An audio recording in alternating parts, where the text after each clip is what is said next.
Hello everyone's. जैसा कि पहले वीडियो में आप देख चुके होंगे कि रिप्रोडक्शन इन ऑर्गेनिज्म वाले चैप्टर्स में लेक्चर नंबर 2 में आज हम डिस्कस करेंगे कि पहले वीडियो में आपने देखा होगा कि रिप्रोडक्शन क्या होता है, ऑर्गेनिजम्स रिप्रोड्यूस कैसे करते हैं और रिप्रोड्यूस क्यों करते हैं, ये चीज हम देख चुके हैं। तो टाइप्स ऑफ रिप्रोडक्शन पे हम पहुंचे थे, जहां पर हम ये देख चुके हैं कि टाइप ऑफ रिप्रोडक्शन दो प्रकार का होता है। एक होता है एसेक्सुअल रिप्रोडक्शन, एक होता है सेक्सुअल रिप्रोडक्शन। तो एसेक्सुअल रिप्रोडक्शन को हम यहाँ पर डिटेल कर रहे हैं, जिसमें कि हम यहाँ पर पहुंचे हैं कि एसेक्सुअल रिप्रोडक्शन अगर देखते हैं तो वो सिंगल सेल ऑर्गेनिज्म में कैसे होता है और algae, fungi, multi cellular lower organism में कैसे होता है, और जो कि एक सिमिलर वे ही होता है एसेक्सुअल रिप्रोडक्शन का एक वेजिटेटिव प्रोपेगेशन, ये कैसे होता है, ये हम इस वीडियो में डिस्कस करने वाले हैं बेटा। ठीक, हम पहले भी जान चुके हैं कि जो सिंगल सेल ऑर्गेनिजम्स होता है, इसमें जो कॉमन मेथड होता है एसेक्सुअल रिप्रोडक्शन का, वो है बाइनरी फिजन का। ये बाइनरी फिजन में हमने पहले ही बताया था कि बाइनरी का मतलब होता है दो, फिजन का मतलब होता है ब्रेक डाउन हो जाना, टूट जाना, दो इक्वल पार्ट में टूट जाना कहलाता है बाइनरी फिजन। बेटा यहाँ पर एग्जांपल लिखे गए हैं, जितने भी एग्जांपल हमने लिखा है ये अंडरलाइन किया हुआ है, जिससे आप आसानी से समझ सकें कि आपको मैंने यहाँ पर एक इमेज को डायग्राम यहाँ पर ड्रॉ किया है, आप इसके थ्रू बाइनरी फिजन को समझ सकते हैं। बेटा ये अमीबा का एक डायग्राम है। अमीबा के इस डायग्राम में आप देखेंगे कि इसकी बॉडी के अंदर दो न्यूक्लियस दिखाई दे रहे होंगे। एक होता है मैक्रो न्यूक्लियस जो बड़ा दिखाई दे रहा है, और जो छोटा दिखाई दे रहा है ये होता है माइक्रो न्यूक्लियस। माइक्रो न्यूक्लियस पहले डिवाइड हो चुका है, मैक्रो न्यूक्लियस अगले स्टेप पे इसका ग्रोथ होता है, ग्रोथ होने के बाद ये पहले फिर मैक्रो न्यूक्लियस माफ कीजिएगा, मैक्रो न्यूक्लियस डिवाइड हो जाता है। मैक्रो न्यूक्लियस डिवाइड होने के बाद यहाँ पर इसके साइटोप्लाज्म में कॉन्स्ट्रिक्शन होता है। साइटोप्लाज्म का डिवीजन आपको बता चुके हैं हम साइटोलॉजी में, जिसे साइटोकाइनेसिस कहते हैं, और न्यूक्लियस के डिवीजन को हम कैरियोकाइनेसिस कहते हैं, ये आपको अच्छे से पता ही है। तो यहाँ पर ये कॉन्स्ट्रिक्शन होता है, कॉन्स्ट्रिक्शन होने के बाद दो डॉटर यानी टू डॉटर सेल्स में ये डिवाइड हो जाता है। तो आप यहाँ पर टू डॉटर सेल्स यहाँ पर डिवाइड हो गया। बेटा एक चीज और, ठीक ना, अब यहाँ पर ये हमने देख लिया। अब जो जैसे यूनिसेलुलर ऑर्गेनिजम्स में बैक्टीरिया भी होते हैं, बेटा बैक्टीरिया भी बाइनरी फिजन के द्वारा डिवाइड करता है, ठीक ना, ये आपको इतना समझ में आ गया बेटा। ठीक, अब हम आते हैं algae, fungi, multicellular lower organisms में ये कैसे होता है। बेटा ये फिगर आपको पूरा नोट करना है, ये पूरा का पूरा फ्लो चार्ट आपको नोट करना है, जो कि बहुत ही आसान वे में हमने बनाया है इसको। ठीक, आप यहाँ पर समझ जाएंगे आसानी से। देखिए बेटा कि जो यहाँ पर कि algae, fungi, multicellular lower organisms में कैसे कैसे एसेक्सुअली रिप्रोड्यूस करते हैं, आप थोड़ा क्लोज लाएंगे यहाँ पर तो और अच्छे से देख पाएंगे। जैसे यहाँ पर जूस्पोर यहाँ पर अंडरलाइन किया हुआ है हमने, क्लेमाइडोमोनास। क्लेमाइडोमोनास एक विशेष प्रकार की एल्गी होती है, यहाँ पर ये जूस्पोर के द्वारा रिप्रोड्यूस करता है। जू शब्द लगा है, इसका मतलब ये कंफ्यूज मत हो जाइएगा कि ये कोई एनिमल है।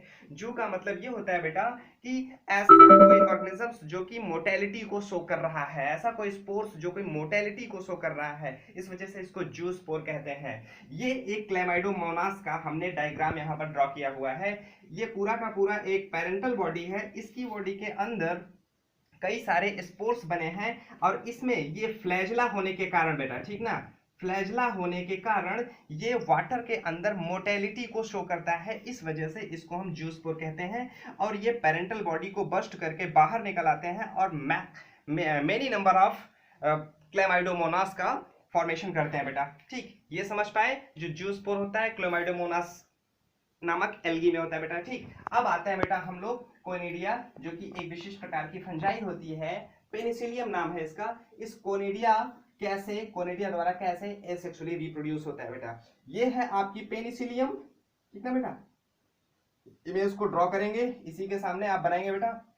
पेनिसिलियम में आप देखेंगे कि ये पूरी की पूरी पेनिसिलियम की बॉडी है, इसमें ये छोटे छोटे कोन्स बनते हुए दिखाई दे रहे हैं, छोटे छोटे कोन्स बनते हुए दिखाई दे रहे हैं। ये कोन्स एक के ऊपर एक डेवलप होकर के यहाँ से ये अपनी पेरेंटल बॉडी से डिटैच होकर के, पूरी की पूरी पेरेंटल बॉडी से डिटैच होकर के new organisms, it means new individuals का फॉर्मेशन ये करते हैं। ये होता है बेटा आपका कोनिडिया, ये जो कि पेनिसिलियम में देखने को मिलता है बेटा। ठीक, अब आगे बढ़ते हैं हम लोग बर्ड।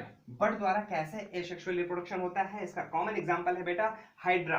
हाइड्रा को आप देखेंगे, आप सिलेंड्रेटा में पढ़ चुके हैं, एनिमल किंगडम में मैंने आपको पढ़ाया हुआ है। ये हाइड्रा का एक डायग्राम यहाँ पर बनाया हुआ है। ये हाइड्रा, ये पूरी की पूरी पेरेंटल बॉडी है, एक छोटा सा यहाँ पर बड बनता है। जैसे यहाँ पर मैं अगर बना के दिखाऊं तो जैसे यहाँ पर एक छोटा सा ऐसे बड बनेगा, और ये बड पूरा कंप्लीटली डेवलप होने के बाद, मैच्योर होने के बाद अपनी पेरेंटल बॉडी से डिटैच होकर के एक न्यू इंडिविजुअल का फॉर्मेशन ये करता है। इस प्रकार का एसेक्सुअल मोड ऑफ रिप्रोडक्शन कहलाता है बडिंग। ओके बेटा, क्लियर। आगे बढ़ते हैं हम लोग जेम्यूल। जेम्यूल में बेटा एनिमल किंगडम में हम पहले ही डिस्कस कर चुके हैं कि पोरीफेरा फाइलम में जो विशेष प्रकार के कुछ स्पंज पाए जाते हैं अनफेवरेबल कंडीशन में, वो कुछ जेम्यूल का फॉर्मेशन करते हैं। अनफेवरेबल कंडीशन का मतलब समझना बेटा कि सीजनल ड्रॉट हो गया, फूड की स्कार्सिटी हो गई, इसके कारण से जो स्पंज होते हैं छोटे छोटे जेम्यूल्स का फॉर्मेशन करते हैं। यहाँ पर इसके ऊपर 2 लेयर की एक कोट बनी होती है, आप यहाँ पर फोकस करेंगे तो समझ पाएंगे। यहाँ पर ठीक, यहाँ पर 2 लेयर की एक मोटी सी कोट बनी है। इसके डिफेंस के लिए इसमें कई प्रकार के छोटे छोटे स्पिक्यूल्स लगे होते हैं बेटा। स्पिक्यूल्स हम आपको पढ़ा चुके हैं, ये कई प्रकार के होते हैं, मोनोएक्सॉन, डाईएक्सॉन, टेट्राएक्सॉन्स। तो यहाँ पर आप देख रहे हैं मोनोएक्सॉन स्पिक्यूल्स लगी हुई जो इसका प्रोटेक्शन करती है। अब जैसे ही ये, और इसके अंदर, हाँ इसके अंदर बेटा कई प्रकार की सेल्स भरी होती हैं। इस सेल्स का नाम होता है बेटा आर्कियोसाइट सेल्स, याद रखिएगा, आर्कियोसाइट सेल्स। आर्कियोसाइट सेल्स, यहाँ पर एक ओपनिंग पोर होता है जिसको हम बेटा माइक्रोपाइल कहते हैं। आप नोट कर लीजिएगा, माइक्रोपाइल, ठीक है ना बेटा। इस माइक्रोपाइल से जैसे ही फेवरेबल कंडीशन आती है, वाटर आता है, वाटर इसी माइक्रोपाइल के थ्रू इंटर करता है, और वाटर जाने के बाद ये आर्कियोसाइट सेल्स डेवलप होने लगती है। फिर ये बहुत जो इसके कवरिंग है, कवरिंग को ब्रेक डाउन करके कई सारी आर्कियोसाइट सेल्स बाहर निकल करके एक कंप्लीट स्पंज बॉडी का फॉर्मेशन करती है, जो कि देखने को मिलता है बेटा स्पंज में। ठीक, इस प्रकार का मोड ऑफ रिप्रोडक्शन कहलाता है जेम्यूल। क्लियर बेटा। अब हम आगे बढ़ते हैं बेटा, फ्रेगमेंटेशन को समझते हैं। फ्रेगमेंटेशन क्या है? फ्रेगमेंट, अब जैसे ये है एक कोई एक ऑर्गेनिज्म है, अगर यहाँ से ये टूट गया, यहाँ से ये टूट गया, यहाँ से ये टूट गया, टूट करके एक नई बॉडी का निर्माण कर दिया जाए बेटा, ठीक ना। आपको थोड़ा सा समझना होगा यहाँ पर फ्रेगमेंटेशन का मतलब यह है कि फ्रेगमेंटेशन किसी भी एक्सटर्नल फोर्स के कारण टूटता है। जैसे यहाँ पर स्पाइरोगायरा देख रहे हैं, spirogyra is algae, green algae होता है। आपको पता है कि अगर ये पानी के अंदर है, एक्सेस वाटर करंट जैसे ही पड़ता है तो उसकी बॉडी यहाँ से डिटैच हो जाती है। डिटैच होने के बाद वो एक कंप्लीट बॉडी का फॉर्मेशन कर सकती है। ये इस प्रकार का मोड ऑफ रिप्रोडक्शन कहलाता है बेटा फ्रेगमेंटेशन, जो कि स्पाइरोगायरा में देखने को मिलता है बेटा, याद रखिएगा इसको। और अगला चीज है स्पोरुलेशन। स्पोरुलेशन बेटा अमीबा और पैरामीशियम में देखने को मिलता है। स्पोरुलेशन कई सारे बच्चे समझते हैं कि स्पोर्स तो प्लांट में होते हैं, लेकिन आप एग्जांपल यहाँ पर अमीबा पैरामीशियम को बता रहे हैं बेटा। इसको थोड़ा सा समझना होगा बेटा आपको कि स्पोरुलेशन का मतलब ये होता है, जैसे अमीबा में होता है स्यूडोपोडिया जिसकी वजह से ये मूवमेंट करता है, पैरामीशियम में होता है सीलिया जिसकी वजह से मूवमेंट करता है। तो बेटा ये अमीबा और पैरामीशियम के जो लोकोमोटरी ऑर्गन्स होते हैं, अमीबा में क्या स्यूडोपोडिया, पैरामीशियम में क्या सीलिया, इसके अपने लोकोमोटरी ऑर्गन्स को ये डिटैच कर देते हैं, ब्रेक डाउन कर देते हैं, शेड ऑफ हो जाता है बेटा। फिर उसके बाद उनके ऊपर एक विशेष प्रकार की म्यूसिलेजिनस कोट डेवलप होती है। ठीक, म्यूसिलेजिनस कोट डेवलप होती है, उसी कोट के अंदर ढेर सारे स्पोर्स का निर्माण करते हैं, ढेर सारे स्पोर्स का निर्माण करते हैं। ये स्पोर्स का निर्माण यहाँ जो उस म्यूसिलेजिनस कोट के अंदर होता है, ये कहलाता है मल्टीपल फिजन बेटा। Clear, multiple fission. अब यहाँ पर कई सारे स्पोर्स का निर्माण तैयार हो जाता है उस म्यूसिलेजिनस कोट के अंदर, और जैसे ही फेवरेबल कंडीशन आई, वाटर आया, फूड की एक्सेस हुआ, आसानी से ये म्यूसिलेजिनस कोट टूट जाती है, ब्रेक डाउन हो जाती है, ढेर सारे स्पोर्स बाहर निकल करके डेवलप हो जाते हैं बेटा। क्लियर, ठीक, ये कहलाता है स्पोरुलेशन। आगे बढ़ते हैं हम रीजनरेशन, ठीक है ना बेटा।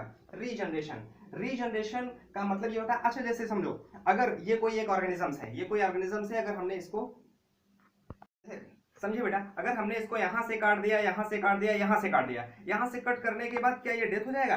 कुछ ऑर्गेनिजम्स में बेटा ये कैपेबिलिटी होती है कि अगर किसी ऑर्गेनिजम्स को हम बीच में से 2-3 टुकड़े से काट दें तो वो एक होल बॉडी का फॉर्मेशन कर सकते हैं। अब इमेजिन कीजिए, छिपकली की पूंछ देखा होगा, छिपकली की पूंछ अगर बीच में काट देते हैं तो इसकी होल टेल का फॉर्मेशन हो जाता है। आपकी भी बॉडी में ऐसा देखने को मिलता है, रीजनरेशन हेयर, नेल, इन सब जगह में देखने को मिलता है बेटा। और एक चीज और भी आपको बताना होगा कि ये रीजनरेशन किसमें आपकी बॉडी के इंटरनल फिजियोलॉजी के अंदर कहां देखने को मिलता है बेटा। जैसे ये आप बताएंगे हमको कमेंट करके बेटा, जैसे ये हाइड्रा है, हाइड्रा को हमने यहां से काट दिया, यहां से काट दिया, यहां से काट दिया, हमने 3 जगह से हाइड्रा को काट दिया। तो अब ये 3 जगह से, अगर ये मान लीजिए ये इसका बेस पॉइंट है, चार जगह पर है, तो 4 जगह पर हमने इसको कट कर दिया तो ये 4 हाइड्रा का फॉर्मेशन कर सकता है। ये इस प्रकार का मोड ऑफ रिप्रोडक्शन कहलाता है रीजनरेशन, जो कि एक प्रकार एसेक्सुअल है, जो कि इट इज एसेक्सुअल। ठीक बेटा, ये देखने को मिलता है हाइड्रा और प्लैनेरिया में सिलेंट्रेटा के ऑर्गेनिजम्स हैं। क्लियर बेटा? ठीक, अब हम बेटा अब अगले वीडियो में हम डिस्कस करेंगे कि वेजिटेटिव प्रोपेगेशन क्या होता है।